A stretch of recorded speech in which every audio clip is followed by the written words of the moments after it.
Good afternoon. Well, this is a kind of a stand-in talk in the nearby rain under an umbrella. This is as much to save my phone as it is to keep my luxurious clothing, which is a t-shirt and jeans, from getting wet.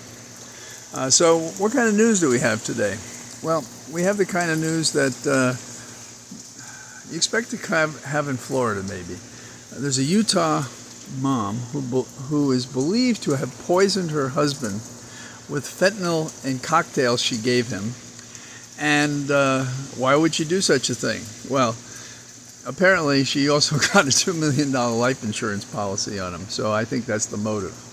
Now, returning to our normally scheduled program, it appears that Biden, our president, has fallen in his resistance to the notion of providing air cover in Ukraine.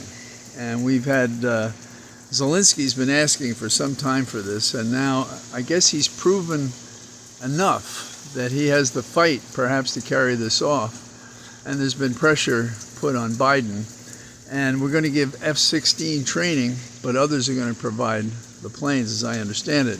Now, Vindman, you may remember from the Trump administration, was punished for his honesty and straightforward analysis of what was going on in Ukraine, had expressed some concern that what was happening in Ukraine from the White House, and we're talking about the Biden White House, was the notion that, well, we could wait and see what happened, and we would help enough so they could fight, but not enough so they could win.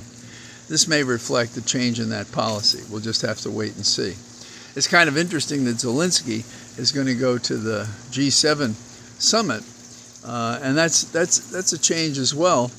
And I think that this recognition is helpful to establish him in the community of nations who are resisting the outrageous efforts by Putin to rebuild the Soviet empire. Now, in the category of other crazy criminal cases going on, the wife of a radiologist in California, she claimed that her husband drove the entire family off a 330-foot cliff with her and the two children, 7 and 4, in the car. Now, what's even more amazing is that they all survived it, and she gets to charge him with this. We'll see how that works out. Going back to our question about Zelensky and the war powers and so forth, it appears that there was a $3 billion accounting error, and because of it, that money is going to be made available to Zelensky's efforts. How about that? Finally, you have to ask yourself if George Washington Bridge Christie is a viable Republican candidate for president, meaning is he going to announce and run for office? And right now in the polls, he has a whopping 3%. And I don't know about you, but when he appears on ABC on the weekend, I just sit there and yell at the TV screen when I watch it, because I don't believe anybody should have him on the air, given what he says. And we're talking about misleading and so forth. And he does have a charming way about him, but the content of what he says is the kind of thing that we shouldn't want, we don't want to have, and we shouldn't allow to have. So why is he doing this if it is so unlikely? Well, we know that Scott may hope that he'd be a vice presidential candidate, and others may hope that too. But if Christie's going to go out to go after Trump, which appears to be what he's doing, and those New Jersey guys, well, all more power to him if he succeeds at it. But I don't expect we'll see him as the nominee. We shouldn't see him as the nominee, and we shouldn't see him on ABC.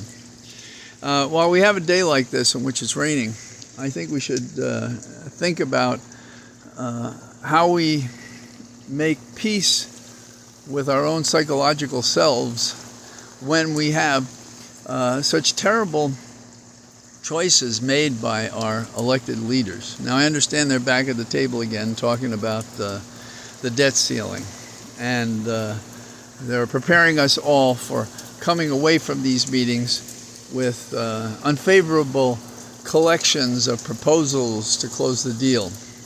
This is just not acceptable.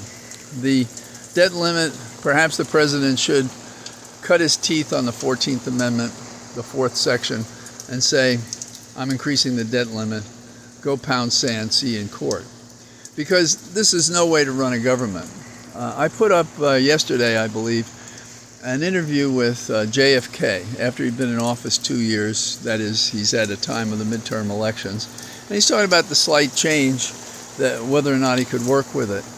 But his discussion of how to be president while he was president, in the middle of issues, and how he had a command of the facts, and whether you agreed with them or not, at least you could see they were rational and they made sense. We don't have that feeling now. We're playing too much politics, meaning too much distortion about the significance of different events. As you can hear, the rain's coming down even heavier. So this impromptu effort on my part to try something different and to be close to the rain when it's going on, maybe it's not working out so well. But you can see behind me the rain in all directions. We got happy animals out here. So this is a great vantage point when you're protected from the rain. But otherwise, there's a mist enveloping me. And so I turn around so you can appreciate the mist that that constrains my efforts for my normal walk and talk. So I look forward to talking to you tomorrow when maybe there won't be this rain, but it is beautiful, and I probably will walk and get all wet, but I can't take my phone on that mission. So I hope you're well. All the best. Talk to you soon. Bye-bye.